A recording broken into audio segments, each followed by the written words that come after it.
Here I am with my topic, Do or Die. This is Dr. C.M. Kudrat E Khuda, Assistant Professor of Cardiology, National Institute of Cardiovascular Disease.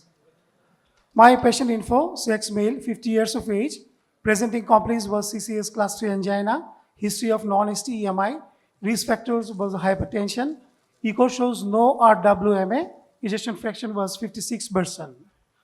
Then we planned for CAG and the finding were the normal left main, proximal LAD has 95% stenosis, distal LCX has 80 to 90% stenosis, osteomarginal has 100% disease, and RCA osteoproximally 90% disease. Then we plan for the PCI.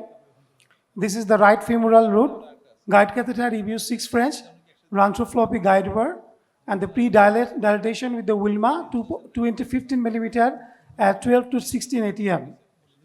Then a stenting done with Zions Expedition 3 into 28 millimeter disc at 10 ATM, and the post-dilatation with the stent balloon at 18 to 20 ATM. And then when we took the final shot, we are terrified that we see that there is probably a left main dissection of thrombus, and there is also a slow flow in LAD. And certainly and eventually patient develops chest pain, hypertension, bradycardia, falling saturation, and finally VT and VF. Emergency CPR started, DC shock was given, inotropes infusion, high flow oxygen, injection administration is given, and try to negotiate work. Unfortunately, the patient back to the sinus rhythm and BP was 90/60, and then we planned for the IVAs. Then quick wiring of the LAD and L6 was done.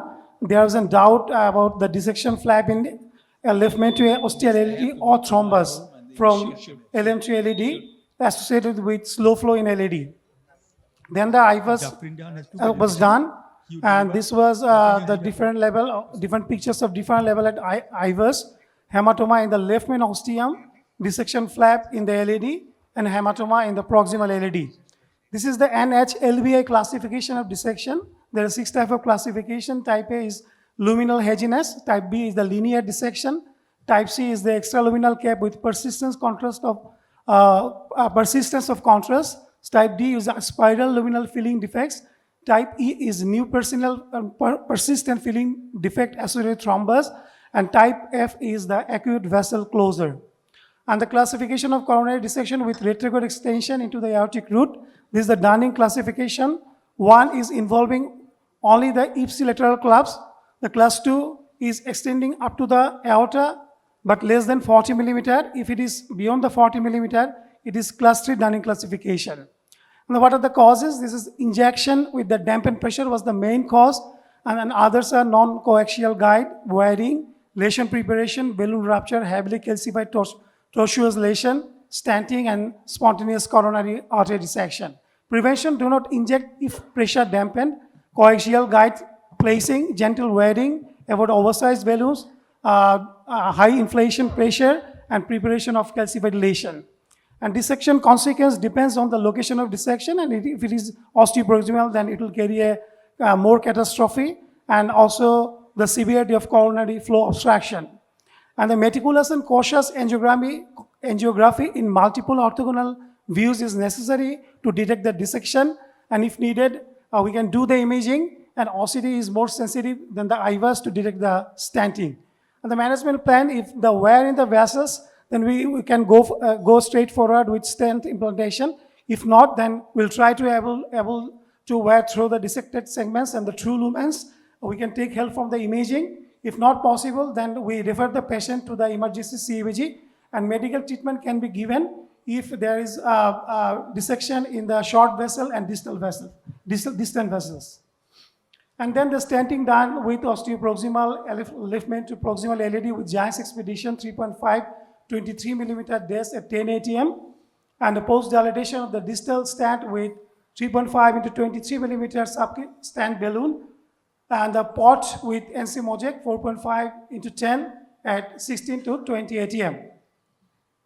Then we do again IVAS after stenting, and we see the different pictures of different level, and we found the good stent expansion from LAD to left main, and this is the final IVAS showing good minimal stent area at left main ostium, left main mid and LED ostium and proximal. The final result, the TB3 flow is achieved. So my take-home message is iatrogenic left main dissection can be managed successfully percutaneously and prevents delay in restoring flow compared to conventional open heart surgery. Percutaneously managed left main dissection has a similar survival compared to surgically managed individuals. Avoid deep engagement of guide and continuously monitor the tip of the guide so that it is not sucked in. Do not keep the guide too long in deep engagement position inside the left main. Pull the guide back a little while any device is withdrawn from the artery. And check the pressure waveform before every coronary injection. And prompt recognition of dissection and stenting to prevent both further retrograde and antegrade extension. And in the presence of hemodynamic instability, prepare or insert IBP and call the surgeon. That's all. This is the NICPD Unit 8 where I'm working under Professor Mohsin Ahmed Sohel. Thank you very much and happy IPDI Bangladesh Life 2024. Thank you, Dr. Kudrat.